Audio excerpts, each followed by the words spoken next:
it was just time to really tell a great untold Detroit story, because it kind of covers Detroit at its zenith. Very interesting story. We decided that we were going to make a movie. All right, Rich Rossi with you with Motown Mafia. I'm with Courtney. Louis Stevens, Courtney Brown. Courtney Brown Jr. And Alan Al Prophet Bradley. And this is an entrepreneurial, inspirational story too, because again, you know, I'm a real estate retail guy. You know, that's what my skill set is.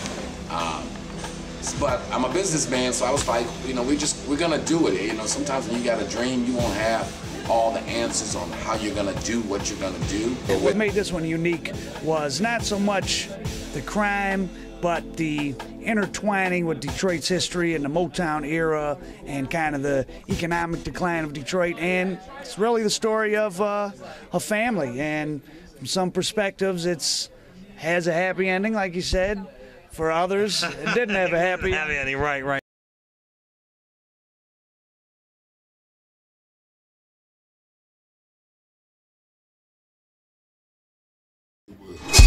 Hollywood has to invent that. We have it for real. Real, yeah. See, it's invented when you get it from Hollywood. They got to make that up for you. Here it is real. You can have documents, court cases, court records. Hollywood makes it up for you. And many of them We'll still give living. it to you real. Many of them still living. Like we talking about A Tracy whole and lot Five. of, that's why I'm trying to tell you, the stories are legit. The same stories you go on Stars and look at that are made up are real stories that brothers in Detroit have lived. And so, right, I'm watching, and you know, we, as you always say on your channel, Eddie, and if y'all don't know, check out True Street Crimes, Eddie Jackson Jr. on YouTube. You know, he giving the audience some content every day. And again, the man been at this thing forever. Just now a historian and thinking about and reminiscing over all I've seen. Yeah. And so I don't know if you've had a chance to check out that Raisin Kanan, 50 Cent's new one. Yes, I have. So it's from the 80s. It's from the same era. In fact, I think it's set in 85. That's really what I'm commenting on. The Young Boys is really that same thing for real. For real, though. I mean, I believe 50 is trying to tell his own story and a little point bit. about it, some of the killing in it you might really think, but they actually, Young Boys actually had some killings, some senseless killings like that. Yeah. That's the only thing I'm trying to say about it. The Young Boys really are that. And Hollywood want to see the story you just said. They want to see that story because it's invented. But if 5 of them sat down and told it to you, it would be totally real, the killings and everything else. Most of them are dead. So, I mean, the killers dead, or the person who did the killing, and most of them are dead, so they can reveal a lot of it. Well, it ain't over yet, so we just got for real, though. Well, and I told Fab that we need to all really sit down. When you look at these stories, just what you name now, go look at it, and then if you really, same thing I'm telling y'all, look at the real story of the Young Boys, it would damn near mirror it. Yeah, because it's that same It period. would damn near mirror it. 84, It would 85. mirror it. The gold ropes, the gold chains. They don't give them the credit that they deserve because they started it all across the country. Yes. They was the first young guys I seen wearing the big ropes, the medallions with the diamonds in it. Give credit where credit is due. And this is before, like, Eric B. and them was on the cover of albums wearing big rope. I went, they were They before. was bigger. No, it's just history. That was the late 80s in New York when they started wearing them big rope chains. These boys was doing this in 82. They had the Max Julian coats with the fur around the collar. That was real hot. If you wasn't a young boy, all young boys had a Max Julian. Yeah. That was one of the hottest coats out. Just like the top 10 gym shoes, which they Max made Julian famous. Coat, same thing with the Max Julian coat. Same thing.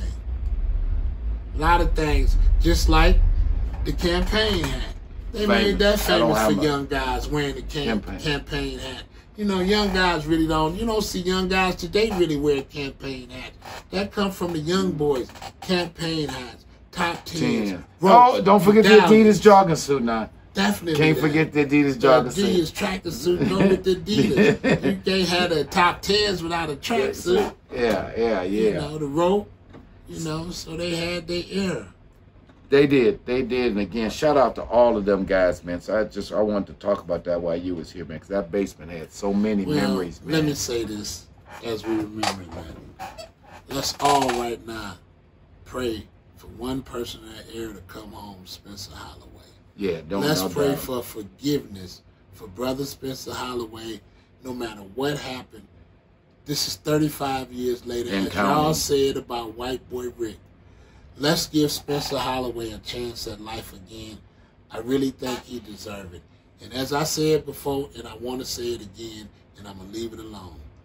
Spencer Holloway's mother could have been the same person that was contesting the brother he killed getting out as the brother who he killed getting out father is contesting Spencer.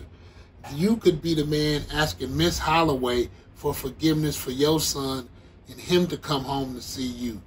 So please put yourself in that position and think about her 35 years later and say, if it was me, if you was Miss Holloway, and it very easily could have been that. Give the brother another chance at life to see the grandbabies and everybody and make amends. All praises to Allah. All praises. Shout out to Spencer. And no doubt. Godspeed. No doubt. Godspeed. That's my brother. He's got a thing. I always want to see him getting out of there. Come home. Yeah. The good side of that brother come home to show his grandkids how to fish, all the wonderful things of life that I know he can do. That's right. So shout out again to that. All right, so let's switch chains for a little bit. Now, this is something, you know, I was going to do an individual post, but you're here, so let's chop it up about it. Like, Hustler's Hustle was going to be the title of this. Like, I never thought, you didn't growing up with me my whole life, you know, I ain't never thought of myself as no gangster tough guy, right? I just like money because I like nice things and I like to live nice. So, like, I don't care if I really hustle cane or dog food or clothes or coffee. If it's a hustle, it's a hustle. I never thought of myself as a gangster either. Now, that's what I wanted to ask you. Even though you do have a very bad temper and pull lots of guns on. Now, I shouldn't say lots of guns on people. I shouldn't say that. I mean, you're survival. Only the strong survive. Okay. Only the strong survive. But you give a pass, in my opinion, to some of our colleagues and friends who partake in a lot of violence. Now, let me not even try to put a skirt on it. Your man Demetrius. Now, you again, and your old man. Nicest I mean, your old man. I want to unpack this because there's probably nobody who the streets owe more money to than your father. Because your father, long before Fritz in New York was known as the king of consignment, the fat man was giving niggas bricks and saying, "Look, try to get your hustle going." You know, and I heard from my father, from Butcher, if a guy didn't pay your old man, and everybody know your old man wasn't soft, everybody knew not to fuck with him, but if he gave you credit and you didn't pay him, he just said he was through with you. And he might even give you some more work to try to help you get back on your feet.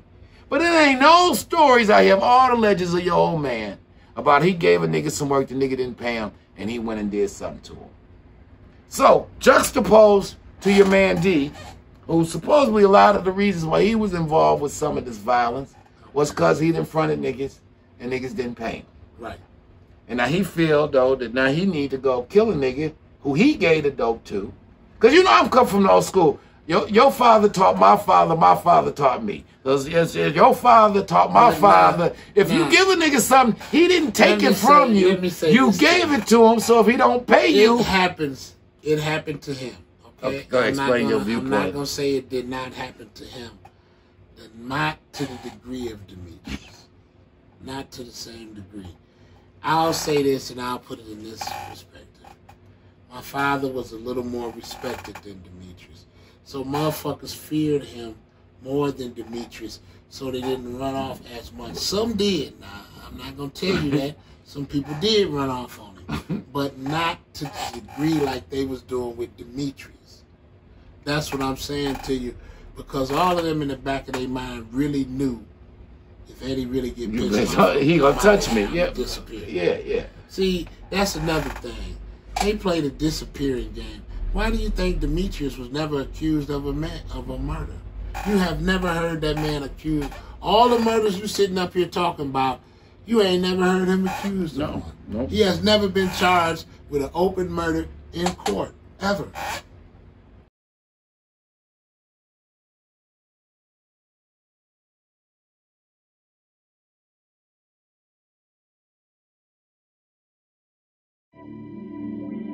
Big Boss Filmworks and Big Boss Books presents Courtney Robert Brown Jr.'s follow-up to the book Motown Mafia. Motown Mafia, Big Man on Campus. My internship was kind of in how the world of international finance and international criminal activities overlap. Corey Black Sr. wanted Corey to go to school to bring legitimacy to the family, but Corey had other plans. While in college, with the help of his friends and his girlfriend, he starts and grows a successful drug operation. 5 minutes later, two agents, now I know they were agents, but at the time I see two guys go to the right, another two guys start walking towards me. They stop at my seat and they go, "Grab your bags, DEA, come with us." Needless to say, this is not the fun part of being an intern. Corey finds himself conflicted with his responsibility to running the family business and his obligation to his college studies. However, he'll have to make things work in his favor if he wants to remain the big man on campus. The names have been changed to protect the guilty and the innocent. I'm taking economics and business 101 and marketing, and you know, your economic teacher's telling you about a business plan and how you get a small business loan. And, you know, it's kind of the hypocrisy of the world, because I'm like, that ain't how the real world works.